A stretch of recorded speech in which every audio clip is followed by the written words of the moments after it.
Hello everyone. The grammar lesson of this week is basically different from any other lessons we have covered so far. The reason behind this is that the grammar lesson of this week deals with mechanics. Okay? And the word mechanics refers to the rules of the written language, such as spelling, punctuation, and capitalization. And the lessons we are going to cover in this chapter, okay, the ending marks and commas. So the first lesson 13.1 about ending marks and abbreviations, and the second lesson is about using commas. As you know, okay, using commas and ending marks are very important in the grammar of the English language. And we have discussed these two lessons before in the previous years, and because they are very important, we're going to recap them in this slide, in this presentation. Okay, so when I have to use some ending marks and when I have to know that I have too much of them, this is what I'm going to learn today. Okay, but the most important question, why on earth I use these punctuation marks? Okay, let's give you this or these two examples that show that sometimes punctuation marks and commas, okay, save lives. Okay, how this happens, let's see.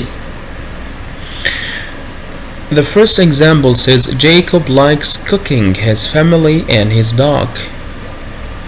Okay, from this example, okay, Jacob likes cooking what? Cooking his family and his dog. So his family, okay, and his dog, okay, are both objects for the gerund cooking. So he likes cooking what? His family and his dog. But the meaning here is very different, okay, because we use commas. Here he says Jacob likes cooking his family and his dog. So it's very clear from this sentence that Jacob likes three things here. He likes cooking, he likes his family, and he likes his dog, which is the opposite from what we understood from the first example. What we understood from the first example, that he likes cooking his family and his dog. He likes to cook his family and his dog. Another example, if you look here, Catherine said, "Let's eat Grandpa." So here it appears to the reader that the meaning that Catherine wants to communicate to her readers is that she is suggesting to eat her grandpa, which is illogical and confusing. Okay, but if you put the comma after the verb eat, it will appear to the reader that she is talking to her grandpa, suggesting to eat when she says, "Let's eat Grandpa." So here the main focus here is that you have to know where to put the comma, where to put the ending marks, and how to use them to clarify the meaning, because if you misplace any of these ending marks, you will end with some confusion and you will mess up the meaning of the sentence. The first ending mark, okay, we will deal with today is the period. Okay, most of us know that we use the ending mark, the period, at the end of a declarative sentence. Okay, a declarative sentence is a sentence that gives information or communicate information to the readers and is not asking for information, is not expressing any feelings, just communicating some information to the reader. Okay, like here, tea is grown in Sri Lanka. Here it's giving information, so we use the period at the end of the sentence. Okay, but there are some other cases we use the period, okay, to in the sentence, not only in declarative sentences. Okay, what are the cases from our previous years? Okay, try to think of the other cases where to use the period. Okay, then let's move to it. Use a period at the end of a request or a command, which what we call imperative sentence.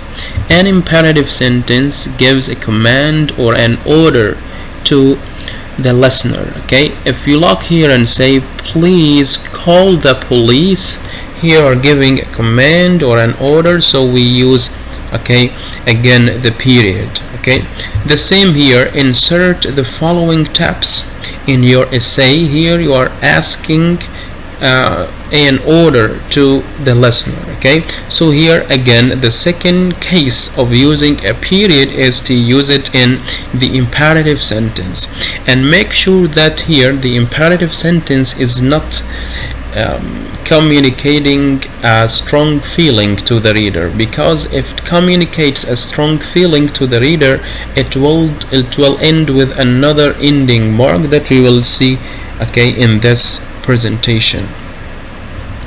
Okay, the third case of using a period is using it with indirect questions. Okay, what are indirect questions? Okay, and what is the difference between a direct and indirect question?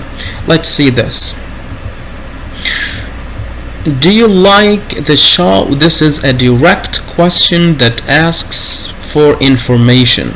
Okay, but if you restate this question in your own words, so here this question is not considered to be a direct one. So here he asked me if I liked the show. Here this is indirect question, that's why we use a period. Okay, so if you recap the use of periods, okay, so far we use a period in the declarative sentence. At the end of a declarative sentence we use the period, okay, at the end of a command or an imperative sentence, and we use a period in indirect questions. Okay, but the most common use of a period is using it in abbreviations. And the word abbreviations, okay, refer to some shortened forms of words. Okay, sometimes you write the word in a shortened form, and this is called abbreviation. Okay, so in abbreviations, many abbreviations are followed by a period. Okay, like what? Like personal names. Here A, okay, P, Guthrie. Okay, so AP here, it's a part of the personal name and it's abbreviated, so we put a period after letter A and we put a period after letter B. Okay, this in the same sense, W.E. Bernard. Okay, again it's a personal name, so we add a period. Also use it with titles, okay, like Mr., Mrs., Doctor, Junior, Senior. Okay, we use it with organizations and companies, like CO, like it means company, INC, corporation, association. Okay, all of these are abbreviations for the names of organizations. Also for addresses, especially for the names of streets, avenue, street, road. Okay, post office box. We use it if you abbreviated the name of a state, like Texas. Taxi refers to Texas. Pen for Pennsylvania. Arizona, Washington, New York City. Okay, we also use it with times, like AM, okay, PM, PC, and AD. Okay, so here again the fourth use of period is using it with abbreviations. Okay, what are the cases when you don't have to use a period? Okay, try to think, have a time to think about it, and I will write it, or you see it right now. Okay, we don't use periods for government agencies that are widely known, okay, like NASA, FBI, CIA, okay, UN. All of these are widely known government agencies, so they do not have periods. We call them acronyms. Also, in the zip codes, okay, if you have 2-letter zip codes, okay, that are attached to a letter, we don't have to use periods, like CAFL, TX, AK, ME, okay, especially if they are written as codes, okay. Also, we do not use abbreviations for measurements, okay, such as millimeter, kilogram, yard, okay. But there is one exception for this, which is inch. We abbreviate it into IN period to make it different from IN, which is a preposition. So for measurements we don't use periods, but there is an exception for this, which is the abbreviation IN for inch, okay.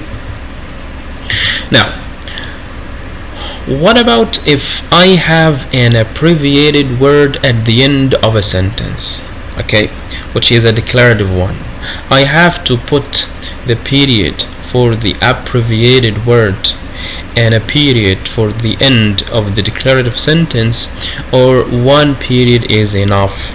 When an abbreviation with a period ends a sentence, another period is not needed. For example, we will arrive by 3:30 p.m. Here, the period here is for the abbreviated time, p.m. Okay, but because it comes at the end of a sentence, so we don't need another period to end the sentence, which is declarative, so one period is enough. What about if I have a period at the end, but the sentence is not a declarative one, it's a question, okay? What I have to do?